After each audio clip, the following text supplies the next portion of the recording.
یا قوم اعبدوا اللہ ما لکم من الہ غیرہ، اے میری قوم کے لوگوں، اللہ کی عبادت کرو، تمہارا کوئی معبود اس کے سوا نہیں ہے۔ حضرت نوح کی دعوت بھی یہی تھی، حضرت ہود کی بھی یہی تھی، حضرت صالح کی بھی یہی تھی، حضرت شعیب کی بھی یہی تھی۔ بس فرق کیا ہے کہ پہلے رسول آتے تھے اپنی اپنی قوموں کی طرف صرف، لہذا آپ کو ان رسولوں کے ضمن میں ملے گا یا قوم اعبدوا اللہ ما لکم من الہ غیرہ، اے میری قوم کے لوگوں، اللہ کی عبادت کرو، اللہ کی بندگی کرو، اللہ کی پرستش کرو، اسی کو اپنا محبوب اصلی بناؤ اور اس کے ہر حکم کی اطاعت کرو۔ یا قوم اعبدوا اللہ ما لکم من الہ غیرہ۔ نبی اکرم صلی اللہ علیہ وسلم پر آ کر، کیونکہ آپ کی بعثت ہے پوری نوع انسانی کے لیے، تو اب یا قوم کا لفظ نہیں رہا، یا ایھا الناس، اے لوگو، اے بنی نوع انسان۔ یا ایھا الناس اعبدوا ربکم الذی خلقکم والذین من قبلکم لعلکم تتقون، اے لوگو عبادت کرو، بندگی کرو، پرستش کرو اپنے اس رب کی جس نے تمہیں بھی پیدا کیا اور جو تم سے پہلے تھے ان کو بھی پیدا کیا، تاکہ تم بچ سکو۔ یہ کیوں کہا دوہرا کر تم سے پہلوں کو بھی پیدا کیا؟ اس لیے کہ اکثر و بیشتر گمراہ لوگ، مشرکین کیا کہتے تھے اپنے رسولوں سے کہ ہم تو بس اپنے آباء و اجداد کے رستے پر چلیں گے، ما وجدنا علیہ آباءنا، جس طریقے پر، جس طرز عمل پر ہم نے اپنے آباء و اجداد کو پایا ہے ہم نے اسی پر چلنا ہے۔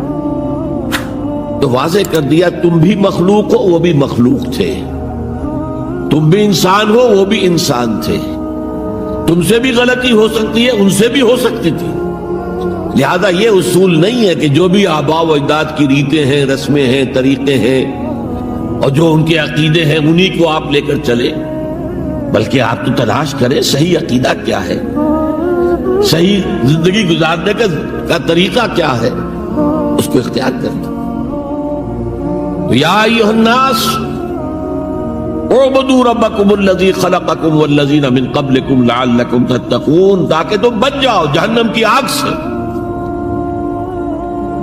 یہ جو میں نے بتایا کہ اطاعت کلی، ہمہ تن، ہمہ وقت، ہمہ وجوہ، جزوی اطاعت نہیں، بس یہ ذرا نوٹ آف کوشن ہے۔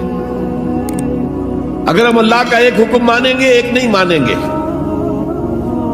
یہ جزوی اطاعت ہے، یہ اللہ کو قبول نہیں ہے۔ اللہ کی طرف سے تو یوں سمجھیے کہ پیکج ڈیل ہے، ٹیک اٹ اور لیو اٹ، لینا ہے تو پورا لو ورنہ دفع ہو جاؤ، اللہ کو تمہاری ضرورت نہیں ہے، تمہیں اللہ کی ضرورت ہے۔ یا ایھا الذین آمنوا ادخلوا فی السلم کافہ، اے ایمان والو اسلام میں داخل ہونا تو پورے کے پورے ہو، ادھورے نہیں۔ اور سورہ بقرہ کی آیت نمبر 85 کے اندر تو جو وعید آئی ہے، افتؤمنون ببعض الکتاب وتکفرون ببعض، کیا تم ہماری کتاب، ہماری شریعت کے کچھ حصے کو مانتے ہو اور کچھ کو رد کرتے ہو؟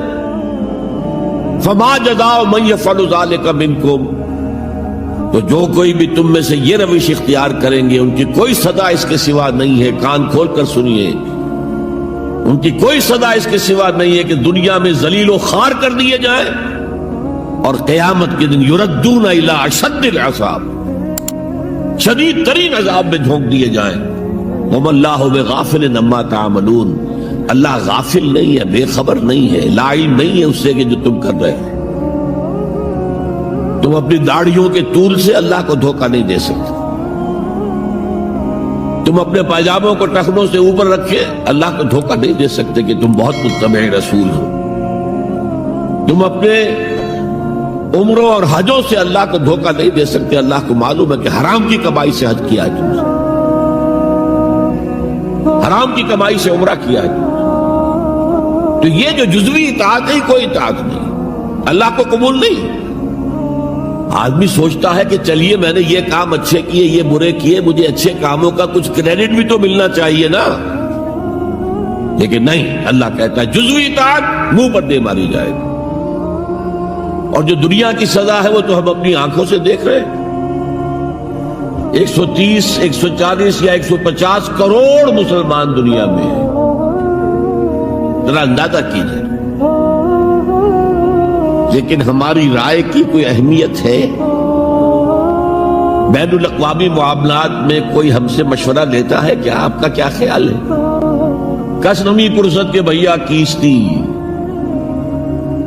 ایسے بھی ملک تھے کہنا چاہیے، اب تو ان کا حال پتلا ہے، دولت کے انبار تھے ان کے پاس، لیکن ان کا مذاق اڑتا تھا مغربی ممالک، وہ چاہے سعودی بادشاہ ہو اور چاہے وہ UAE کے امیر ہو، مذاق ہی اڑتا تھا، کوئی حیثیت نہیں۔ حالانکہ کتنا بڑا رقبہ ہے انڈونیشیا کے آخری جزیروں سے لے کر موریتانیہ تک، سالڈ اسلامی آبادی، مسلمان آبادی۔ آپ کہیں گے کہ یہ بھارت جو ہے اس میں تو اکثریت تو نہیں ہے، لیکن 15 کروڑ یا 18 کروڑ تو آدمی یہاں موجود ہیں، لیکن کوئی عزت، کوئی حیثیت دنیاوی اب بین الاقوامی سطح پر۔ بہرحال یہاں بھی ہیں لوگ، کھاتے پیتے لوگ ہیں، ان کی اپنی کچھ عزت ہے اپنے معاشرے کے اندر، لیکن بحیثیت امت، بحیثیت قوم کیا حیثیت ہماری؟ تو الا خزی فی الحیات دنیا، وہ تو ہماری نگاہوں کے سامنے موجود ہے۔ اب قیامت کے دن کے بارے میں جو دھمکی اللہ نے دی ہے، وَيَوْمَ الْقِيَامَةِ يُرَدُّونَ إِلَىٰ أَشَدِّ الْعَذَابِ، قیامت کے دن شدید ترین عذاب میں جھونک دوں گا۔ اس پر اللہ سے معافی طلب کی جا سکتی ہے، دعا ہی کی جا سکتی ہے، اللہ ہم پر رحم فرمائیے۔ یہ میں نے آپ کے سامنے رکھا ہے فارمولہ، اللہ کی اطاعت جمع اللہ کی محبت، they go to make عبادت۔ یہی دو الفاظ آتے ہیں اللہ کے رسول کے لیے بھی صلی اللہ علیہ وسلم۔ اللہ کے رسول کی اطاعت یہ تو اسلام کا بنیادی تقاضا ہے، اطیعوا اللہ واطیعوا الرسول فإن تولوا فإن اللہ لا يحب الکافرین۔ اطاعت کرو اللہ کی، اطاعت کرو رسول کی، پھر اگر یہ منہ موڑ لیں تو اللہ کو ایسے کافر بالکل پسند نہیں، تو کفر کا فتویٰ ہو رہا۔ لیکن اللہ کے رسول کی اطاعت کے ساتھ محبت کو جمع کیجئے۔ میں نے ابھی آپ کو حدیث سنائی ہے، حضور نے فرمایا لا یؤمن احدکم حتی اکون احب الیہ من والدہ وولدہ والناس اجمعین۔ تم میں سے کوئی شخص مومن ہو ہی نہیں سکتا جب تک کہ میں اسے محبوب تر نہ ہو جاؤں، اپنے باپ سے، اپنے بیٹے سے اور تمام انسانوں سے۔ تو اللہ کے رسول کی اطاعت جمع اس کی محبت۔ اس محبت کے ضمن میں ایک واقعہ یاد آیا جس سے اندازہ ہوگا کہ کس قدر اپنائیت تھی، کتنا قرب تھا حضور کے اور حضرت عمر فاروق رضی اللہ تعالیٰ عنہ کے مابین۔ ایک مرتبہ حضور دریافت کرتے ہیں حضرت عمر سے، عمر تمہیں مجھ سے کتنی محبت ہے؟ اب آپ سوچئے، ذرا سا بھی مغایرت کا باریک سا پردہ بھی اگر کہیں ہو تو کیا یہ سوال کیا جا سکتا ہے؟ تو انتہائی قریبی شخص سے ہی کیا جائے گا، تمہیں مجھ سے کتنی محبت ہے؟ عرض کیا آپ مجھے دنیا کے ہر انسان سے بڑھ کر عزیز ہیں۔ فرمایا اور اپنی جان سے؟ اب ذرا سا توقف کیا حضرت عمر نے، الان ہاں اب میں یہ بھی کہتا ہوں کہ آپ مجھے میری جان سے زیادہ عزیز ہیں۔ تو حضور نے فرمایا اب آئے ہو مقام مطلوب پر۔ تو رسول کی اطاعت جمع محبت، اس کا نام ہے اتباع، پیروی کرنا۔ فرق کیا ہے؟ اطاعت کی جاتی ہے حکم کی، اور پیروی کی جاتی کسی کے نقش قدم کی، چاہے اس نے حکم دیا ہو چاہے نہ دیا ہو، جو وہ کرتا ہو کرنا، یہ ہے اتباع۔ یہ اطاعت سے بہت بلند شے ہو گئی۔ مثال کے طور پر یہ چھوٹی چھوٹی مثالیں، اصل اتباع کیا ہے وہ میں بعد میں عرض کروں گا۔ کوئی ایک صحابی بدو باہر سے آئے، ایک ہی دفعہ حضور کو دیکھا، حضور اس وقت اس حالت میں تھے کہ آپ کے بٹن جو ہے کھلے ہوئے تھے گریبان کے، انہوں نے پھر ساری عمر اپنے گریبان کے بٹن نہیں لگائے۔ میں نے اللہ کے رسول کو اس حال میں دیکھا ہے، میں تو ان کی پیروی کروں گا، حضور نے کوئی حکم تو نہیں دیا تھا۔ تو یہ جو محبت محبت، شدید محبت کے تحت جو بات آئے گی اس کا نام اتباع ہے، اور اس اتباع کا مقام کیا ہے وہ آیت میں سنا چکا ہوں آپ کو. قل ان کنتم تحبون اللہ فاتبعونی یحببکم اللہ. اے نبی ان سے کہہ دیجئے اگر تم اللہ سے محبت کرتے ہو تو میرا اتباع کرو، میرے نقش قدم پر چلو، میری پیروی کرو. اللہ تم سے محبت کرے گا، تم اللہ کے محب نہیں محبوب بن جاؤ گے. اور اگر کہیں کوئی لغزش ہو گئی، کوئی خطا ہو گئی، کہیں جذبات کی رو میں بہہ کر کوئی گناہ کر بیٹھے تو اللہ معاف فرما دے گا. اللہ بڑا غفور ہے، اللہ بڑا رحیم ہے. مطلب یہ کہ راستہ تم نے یہ طے کر لیا ہو کہ چلنا مجھے محمد کے پیچھے ہے صلی اللہ علیہ وسلم. اب چلتے چلتے کبھی پاؤں پھسل گیا، کہیں گر گئے، کوئی بات نہیں، اٹھو فوراً، توبہ کرو اور آگے بڑھو. تو خطا اگر ہو بھی جائے گی، کہیں لغزش ہو جائے، کہیں چلتے چلتے پاؤں پھسل جائے کیچڑ میں، یا کوئی کیلے کا چھلکا آ گیا پاؤں تلے، گر گئے، کوئی حرج نہیں، اٹھو دوبارہ. لیکن نقش قدم جو ہے محمد کا صلی اللہ علیہ وسلم اس پر چلنا. یہ اس اتباع کا ذکر آیا ہے سورہ اعراف کی ان آیات میں. آپ کو معلوم ہے کہ حضرت موسیٰ علیہ السلام کو جب تورات پر طلب کیا گیا کوہ طور پر تورات دینے کے لیے، تو پہلے 30 دن کے لیے بلایا تھا، پھر 10 دن کا اور اضافہ کر دیا گیا، 40 دن ہو گئے. فَتَمَّتْ مِيقَاتُ رَبِّكَ 40 لَيْلَةً. اس اسنا میں پیچھے فتنے میں مبتلا ہو گئے بنی اسرائیل. سامری اس نے ایک ڈھونگ رچایا اور ایک بچڑا جو ہے وہ سونے چاندی کا بنایا ہوا بچڑا ڈھال کر کھڑا کر دیا.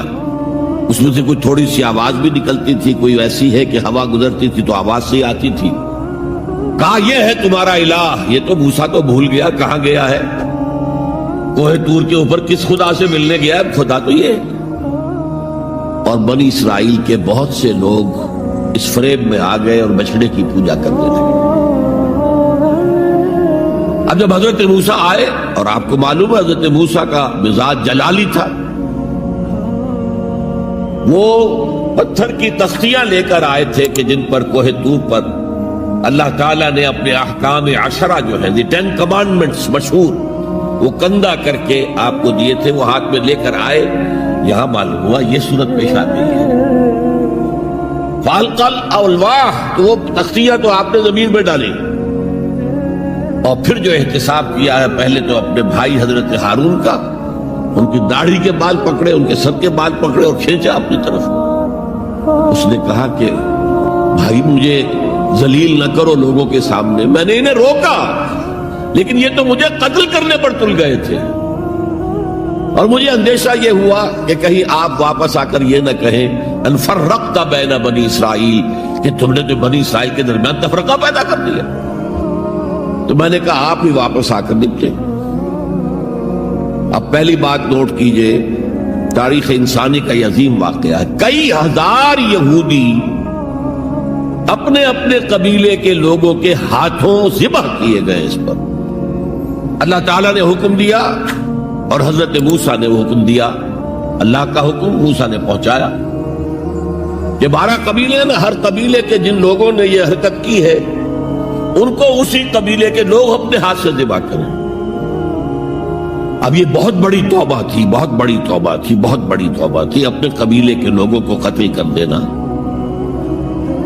پھر وہ 70 نمائندے لے کر تمام جو بڑے لوگ تھے کوہ طور پر حاضر ہوئے، اجتماعی طور پر اللہ سے عفو درگزر کی درخواست بھی کرنے کی. وہاں اللہ نے زبردست زلزلہ بھیج دیا، محسوس ہوا اب سب ہلاک ہو جائیں گے. حضرت موسیٰ نے کہا پروردگار تو چاہتا تو مجھے اور اس قوم کو پہلے ہی ہلاک کرتے تھے، تو ہمیں نکال کر لایا ہے آل فرعون کے پنجوں سے، تو نے ہمیں نجات دی ہے، تو پروردگار ہمارے لیے اپنی رحمت طے کر دے، لکھ دے. فاکتب لنا، ہمارے لیے طے کر دے، لکھ دے اپنی رحمت. اس پر فرمایا اللہ نے دیکھو موسیٰ میری ایک رحمت تو عام ہے، وسعت کل شیء، رحمتی وسعت کل شیء، ہر شے کے ساتھ ہے.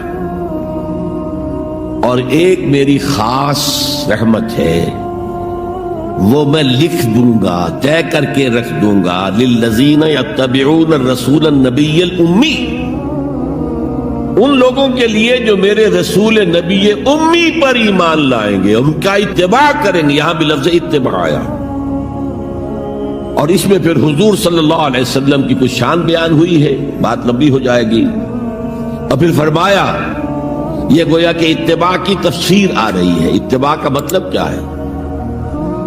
فالذین آمنوا بہ وعزروہ ونصروہ واتبعوا النور الذی انزل معہ اولئک ھم المفلحون۔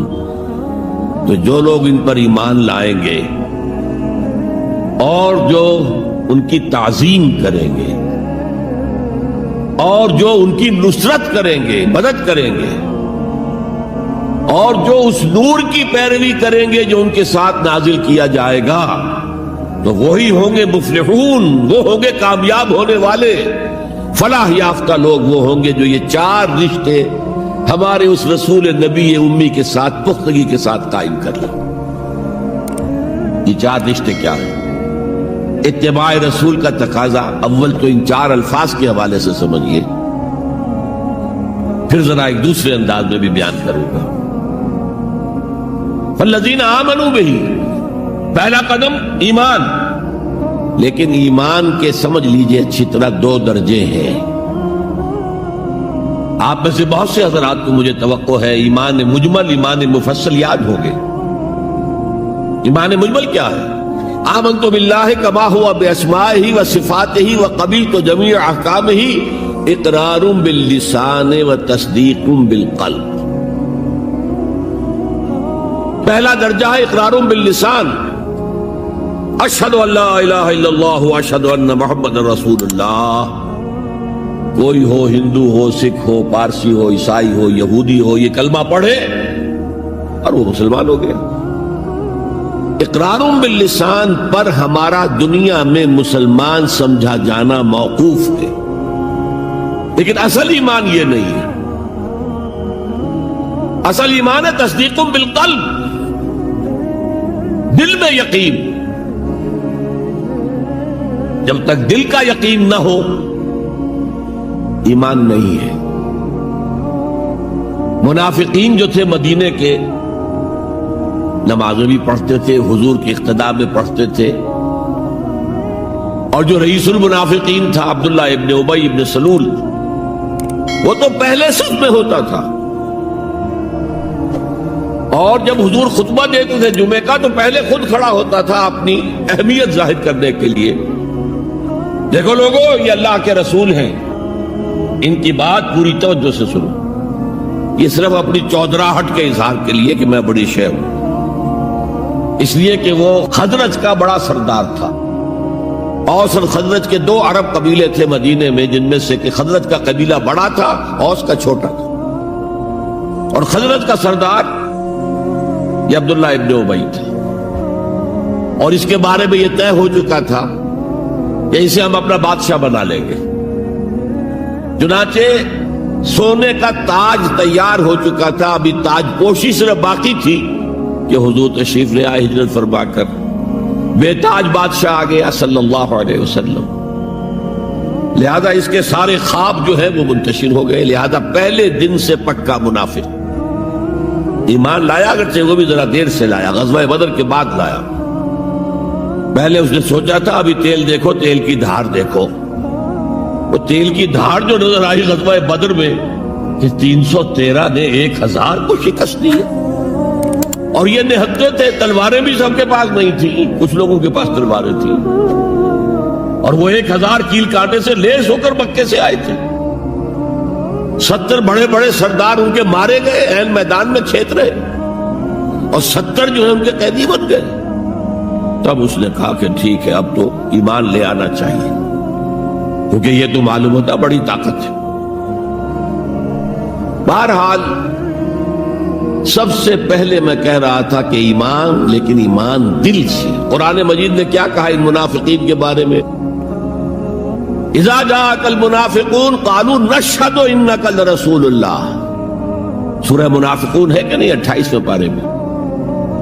اے نبی جب آپ کے پاس منافق آتے ہیں کہتے ہیں ہم گواہ ہیں، ہم گواہی دیتے ہیں کہ آپ اللہ کے رسول ہیں، اور اس پر اللہ کا تبصرہ دیکھیے واللہ یعلم انک لرسولہ، اور اللہ خوب جانتا ہے کہ آپ ان کے رسول ہیں اس کے۔ اب میں ذرا ترجمہ کیا کرتا ہوں، اللہ سے بڑھ کر کس کو معلوم ہے کہ آپ اللہ کے رسول ہیں؟ لیکن واللہ یشہد ان المنافقین لکاذبون، اللہ گواہی دیتا ہے یہ منافق جھوٹے۔ مسلمان تو وہ تھے، کلمہ گو تھے، حضور کی امامت میں نمازیں پڑھ رہے تھے، لیکن منافق تھے، اللہ نے منافق قرار دیا۔ دل ایمان سے خالی تھے، بلکہ ہوتے ہوتے دلوں کے اندر حضور سے عداوت پیدا ہو گئی تھی، اہل ایمان سے عداوت پیدا ہو گئی تھی۔ اسی سورہ مبارکہ میں آگے چل کر آتا ہے ہم العدو فاحذرہم، اصل دشمن یہ ہے، یہ مارے آستین ہیں۔ جو کافر ہے وہ تو باہر سے حملہ کرتے ہیں، پتہ چلتا ہے، سامنے سے آ کر لاٹھی مار رہا ہے کوئی آپ کو، یہ تو آپ کے آستین کے اندر بیٹھے ہوئے ہیں مسلمان بن کر، اور یہ وہاں سے ڈنک ماریں گے، مارے آستین ہیں۔ بہرحال اب ہم میں سے ہر ایک کو جائزہ لینا ہوگا، اپنے گریبان میں جھانکیں، اپنے دل کی گہرائیوں کو ٹٹولیں، یقین والا ایمان ہے ہمارے پاس یا نہیں؟ یہ یقین والے ایمان کا میں اگر آپ کو انگریزی میں ترجمہ کر کے بتاؤں تو شاید آپ زیادہ بہتر سمجھیں۔ Personal conviction, it's a racial creed. ہم ایک نسل ہے، اپنے والدین سے ہم نے کچھ چیزیں سیکھی ہیں، والدین اس میں بلیو کرتے تھے، اللہ، رسول، قرآن، کتاب، جنت، دوزخ، قیامت، ہم بھی مانتے ہیں، بس اٹس اے ریشیل کریڈ۔ یہ تو ایک نسلی عقیدہ ہے۔ اصل شے جو ضروری ہے پرسنل کنوکشن، اپنا یقین، ذاتی یقین۔ تو سب سے پہلے تو اللہ کے رسول صلی اللہ علیہ وسلم کی رسالت پر یقین۔ اور میں نے آپ کو حدیث سنائی تھی ابھی، لا یؤمن احدکم حتی یکون ہواہ تبعا لما جئت بہ، تم میں سے کوئی شخص مومن نہیں ہو سکتا جب تک اس کی خواہش نفس تابع نہ ہو جائے اس ہدایت کے، اس قرآن کے، اس شریعت کے، ان احکام کے جو میں لے کر آیا۔ اگر خواہش نفس اوپر ہے اور اللہ کا حکم نیچے ہے تو مومن کہاں سے ہوئے تم؟ اللہ کے حکم سے نماز تو پڑھتے ہو، روزہ رکھتے ہو، سودی کاروبار کرتے ہو، اور اللہ کے حکم کو پاؤں تلے رگڑتے ہو۔ یہ کیا اسلام ہے؟ یہ تو وہی ہے افتؤمنون ببعض الکتاب وتکفرون ببعض فما جزاء من يفعل ذلك منكم الا خزي في الحياة الدنيا ويوم القيامة يردون الى اشد العذاب۔ تو سب سے پہلا جو جائزہ ہمیں لینا ہے کہ محمد کی رسالت پر صلی اللہ علیہ وسلم ہمیں یقین ہے۔ یقین، تصدیق تو ہم کرتے ہیں، زبان سے کہتے ہیں، لیکن یقین، اس یقین کا نتیجہ یہ نکلے کہ پھر نفس کے سارے تقاضے نیچے ہو جائیں اور حضور کی لائی ہوئی ہدایت، حضور کی لائی ہوئی شریعت بالاتر ہو جائے۔ نمبر 2 فرمایا وَعَزَّرُوهُ، ان کی تعظیم کرے۔ آپ کی جناب میں کوئی گستاخی ہو جائے، ایمان کے لالے پڑ جائیں گے اور آخرت برباد ہو جائے گی۔ اس تعظیم میں کیا کیا چیزیں شامل ہیں؟ دیکھیے سورہ حجرات میں ابتدائی حصے میں تفصیل سے کہا گیا یا ایھا الذین آمنوا لا ترفعوا اصواتکم فوق صوت النبی ولا تجہروا له بالقول کجہر بعضکم لبعض ان تحبط اعمالکم وانتم لا تشعرون۔ اے ایمان کے دعوے داروں، کبھی اپنی آواز کو رسول کی آواز سے بلند تر نہ کر دینا، مبادا تمہارے سارے اعمال حبط ہو جائیں اور تمہیں پتہ بھی نہ چلے۔ میں نے کوئی گناہ کبیرہ تو نہیں کیا ہے، میں نے کوئی کفر تو نہیں کیا ہے، بس یہی ہوا نا کہ حضور کی آواز کے مقابلے میں اپنی آواز کو اونچا کر دیا. لا ترفعوا اصواتکم فوق صوت النبی ولا تجہروا له بالقول کجہر بعضکم لبعض. بلند آواز سے جیسے آپس میں باتیں کر لیتے ہو ایسے کبھی بات نہ کر بیٹھنا. ان تحبط اعمالکم کہ تمہارے سارے اعمال حبط ہو جائیں, اکارت چلے جائیں, ختم ہو جائیں. وانتم لا تعلمون تمہیں احساس بھی نہ ہو کہ ساری پونجی لٹ گئی. اس آیت کا ہم پر اطلاق کیسے ہوگا, کبھی سوچا آپ نے؟ صحابہ کرام تو یقیناً اس کے مخاطب اول تھے, ہم پر کیسے تھا؟ اگر ہماری گفتگو ہو رہی ہو, بحث ہو رہی ہو, میں کچھ کہہ رہا ہوں, آپ کچھ کہہ رہے ہیں, لیکن کوئی کہہ دے حضور نے یوں فرمایا ہے, فوراً چپ ہو جاؤ. اب اگر کہا نہیں میرا خیال یہ, اب گویا کہ یہ حضور کی آواز سے آپ نے اپنی آواز اونچی کر دی. اپنا فکر, اپنا فلسفہ, اپنا فہم, اپنی سوچ, اپنی عقل. ہاں بعد میں تحقیق کر لو یہ جو کہا تھا کہ حضور نے فرمایا, فرمایا بھی ہے کہ نہیں ہے, حدیث صحیح ہے کہ نہیں ہے, مستند ہے کہ نہیں ہے.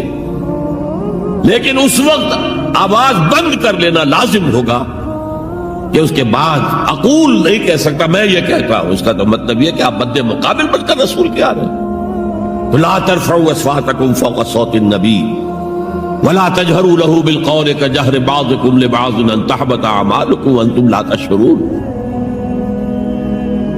صحابہ کے بارے میں آپ نے سنا ہوگا کہ حضور کی محفل میں ایسے بیٹھے ہوتے تھے ساکت و صامت, جیسے کہ ان کے سروں پر پرندے بیٹھے ہوئے ہیں اور انہیں اندیشہ ہے کہ ذرا سا بھی ہلیں گے تو پرندہ اڑ جائے گا.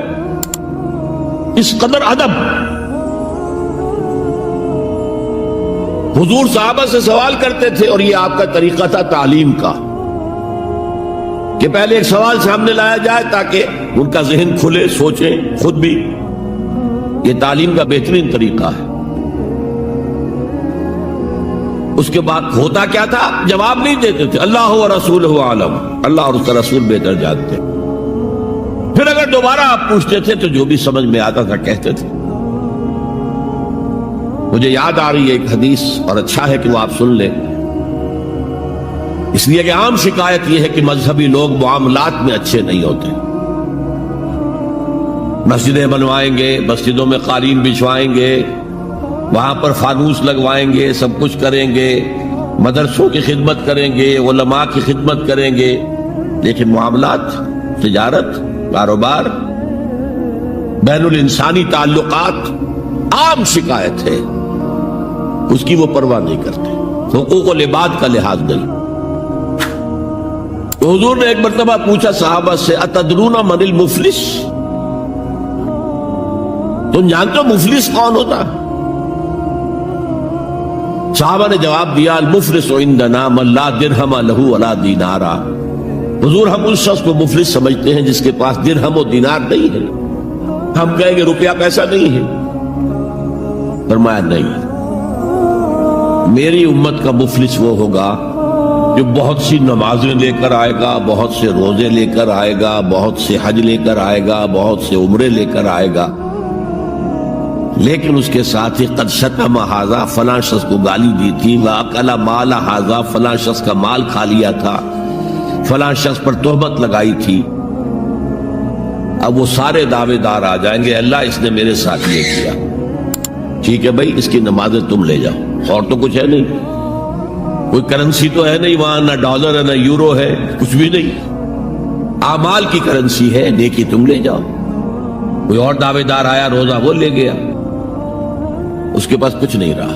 دعوے دار اب بھی باقی ہیں, اب ان کے گناہ جو ہے اس کے حساب میں پڑنے شروع ہو جائیں گے, یہاں تک کہ دوسروں کے گناہوں کے بوجھ تلے دب کر وہ جہنم میں جھونک دیا جائے. یہ مفلس. تو یہ انداز تھا حضور کا سمجھانے کا, پڑھانے کا, فطری طریقے تعلیم. تو فالذین آمنوا بہ وعزروہ, تو وہ لوگ جو ایمان لائے ان پر اور جنہوں نے ان کی تعظیم کا حق ادا کیا. وَنَصَرُوهُ, یہ آئی ہے اب سخت بات, اور ان کی مدد کی. مدد کس کام میں؟ حضور اتنے غیور تھے کہ ذاتی کام میں کوئی مدد آپ کسی سے نہیں مانگتے تھے. سیرت کی کتابوں میں آتا ہے کہ اگر آپ سواری پر ہوتے تھے اور آپ کا کوڑا نیچے گر جاتا تھا تو کسی سے یہ نہیں کہتے تھے کہ اٹھا کر ذرا مجھے پکڑا دو. آپ سواری سے اترتے تھے, اپنا کوڑا خود اٹھاتے تھے. اور اس ضمن میں بھی سیرت النبی کا ایک واقعہ مجھے یاد آ رہا ہے, وہ میں آپ کو سنا دوں. جب ہجرت مدینہ کی اجازت آ گئی تھی عام لوگوں کے لیے, عام مسلمانوں کے لیے, چلے جاؤ سب جاؤ مدینہ کی طرف, لیکن رسول اپنی جگہ نہیں چھوڑ سکتا وداؤٹ ایکسپریس پرمیشن آف اللہ. تو حضور کے لیے ابھی اجازت نہیں آئی. جو یار غار تھے حضرت ابوبکر صدیق, وہ پوچھتے تھے حضور اجازت آ گئی؟ نہیں ابھی نہیں آئی. حضور اجازت آ گئی؟ نہیں ابھی نہیں آئی. حضرت عائشہ فرماتی ہیں کہ ایک روز دوپہر کے وقت حضور چلے آ رہے تھے, ہم حیران ہوئے. عربوں میں یہ آج بھی ان کی تہذیب جو ہے وہ یہ ہے کہ ظہر عصر کے درمیان نہ کسی سے ملنا, نہ کسی کے یہاں جانا, نہ وزٹ کرنا, دکانیں بھی بند اور قیلولہ کرتے ہیں. یہ ان کی تہذیب کا حصہ ہے. تو ہم حیران ہوئے, آپ نے اپنے سر کو ڈھانپا ہوا تھا کپڑے سے اور آپ تشریف لائے, اور آ کر آپ نے خوشخبری دی حضرت ابوبکر کو کہ ہجرت کی اجازت آ گئی ہے. اب اس پر حضرت ابوبکر کو بڑی خوشی ہوئی, بڑے احساس مسرت کے ساتھ عرض کرتے ہیں, حضور میں نے 2 اونٹنیاں تیار کر رکھی ہیں, خوب کھلا پلا کے انہیں فرما کیا ہوا ہے, تکڑا کیا ہوا ہے. حضور تھوڑا سا توقف کر کے فرماتے ہیں ٹھیک ہے, لیکن 1 اونٹنی کی قیمت میں ادا کروں گا.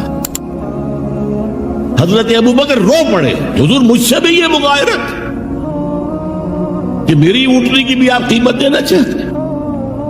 تو نصرت جو ہے اس کے بارے میں جان لیجئے کہ یہ تو حضور کا جو مشن تھا اس میں مدد, کوئی ذاتی اپنے کسی کام کے لیے آپ نے کبھی کسی سے مدد طلب نہیں کی. جو مشن اللہ نے ڈال دیا تھا کندھے پر, هو الذي ارسل رسوله بالهدى ودين الحق ليظهره على الدين كله ولو كره المشركون. وہی تو ہے اللہ جس نے بھیجا ہے اپنے رسول محمد کو صلی اللہ علیہ وسلم الہدا دے کر, قرآن حکیم دے کر اور دین حق دے کر. صرف قرآن نہیں, دین حق. جو عربی سے واقف ہیں کچھ لوگ وہ سوچتے ہوں گے جو واو دو آیا ہے درمیان میں, یہ واو تفسیری ہے, یہ واو عطف ہے. اگر یہ واو عطف ہے تو مغایرت ہو جائے گی. الہدا کچھ اور ہے, دین حق کچھ اور ہے, مغایرت لازم ہے معطوف اور معطوف علیہ کے اندر. وہ مغایرت کیا ہے؟ صرف قرآن پر کوئی نظام نہیں بن سکتا. نظام بنتا ہے جب قرآن پر سنت رسول کا اضافہ کیا جائے. لہذا دین حق صرف قرآن نہیں ہے, قرآن بما سنت رسول صلی اللہ علیہ وسلم اب نظام بنتا ہے. جیسے قرآن میں کتنی دفعہ کہا اقیموا الصلاۃ اقیموا الصلاۃ اقیموا الصلاۃ الذین یقیمون الصلاۃ, کتنی مرتبہ. لیکن کیا نماز کا کوئی نظام بن سکتا ہے قرآن کی بنیاد پر؟ کیا یہ نماز کے 5 اوقات معین ہو سکتے ہیں یقین کے ساتھ؟ اشارات تو ہیں, لیکن یہ کہ کیا یقین کے ساتھ 5 کا یہ معاملہ, یہ تو معلوم ہے کہ قیام بھی ہے, رکوع بھی ہے, سجود بھی ہے, ترتیب کیا ہے؟ یہ کسی قرآن مجید کی آیت سے ثابت ہوگا؟ پھر ہر رکعت میں رکوع 1 ہے, سجدے 2 ہیں. کیوں؟ یا تو سجدہ بھی ہو یا رکوع بھی 2 ہو. لاکھ اختلاف ہو جاتے. یہ جو 1450 برس ہو گئے, کہیں پریڈ ٹوٹتی ہے. اگر یہ ہوتا کسی کے نزدیک رکوع بھی 2 ہے تو ایک رکوع کے بعد دوسرا رکوع کرتا, باقی لوگ گئے ہوتے سجدے کے اندر, ٹوٹ گئی نا پریڈ. اور کسی کی رائے یہ ہوتی کہ سجدہ بھی ایک ہی ہے تو وہ ایک سجدہ کر کے کھڑا ہو جاتا, دوسرے ابھی دوسرا سجدہ کر رہے ہیں, تو وہ کہہ سکتا تھا کہ یہ ناداں گر گئے سجدے میں جب وقت قیام آیا, اب تو وقت قیام آ چکا تھا. ہے ایسا اختلاف کوئی؟ سن 62 میں پہلی مرتبہ جب حج پر گیا ہوں تو سب سے بڑا تاثر میرا یہی تھا کہ 1400 برس ہو گئے ہیں اور امت کتنے وسیع علاقے میں پھیلی ہے. ہر نسل کے لوگ اس میں آئے ہیں، ہر رنگ کے لوگ آئے ہیں، ہر جغرافیائی پس منظر کے لوگ آئے ہیں، ہر تاریخی پس منظر کے لوگ آئے ہیں. لیکن یہ نماز میں تو کوئی فرق نہیں، نماز ٹوٹتی نہیں کہیں. ایک پیریڈ جل رہی ہے.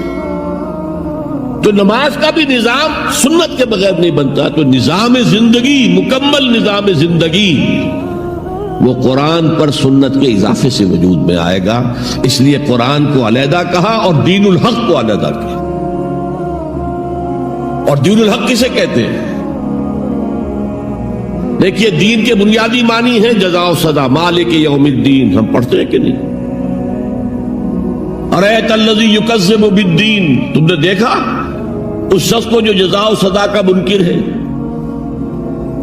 اب یہ جزا و سزا یقیناً کسی قانون کے تحت ہوتا ہے، اور قانون کا ساتھ تصور ہے قانون بنانے والا کون ہے.